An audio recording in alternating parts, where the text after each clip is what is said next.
তো আমি প্রথমে যেটা করব সেটা হলো ইঞ্চি স্কেল দিয়ে মেপে নিব। আচ্ছা, আমরা 8 ইঞ্চি করে প্রথমে 8 ইঞ্চি করে কাটবো। দেখি,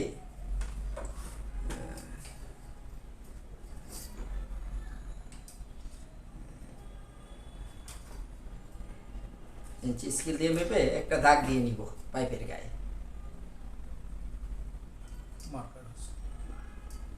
কলম কিংবা পেন্সিল কিংবা মার্কার দিয়ে যেটা বসে, দাগটা যেখানে বসবে। তারপর আমরা গ্রিপটি টাইট দিব।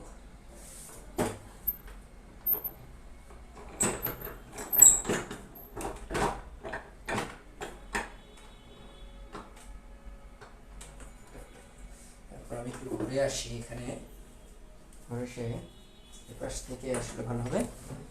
এপাশ থেকে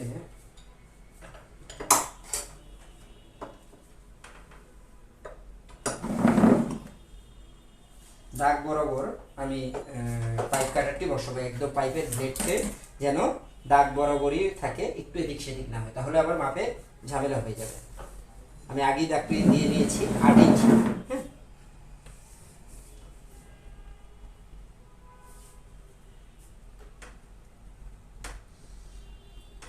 তারপর আমরা পাইপ কাটারটি টাইট দিব, তবে খুব বেশি টাইট দিব না, বেশি টাইট দিলে আবার ঘোরাতে সমস্যা হবে।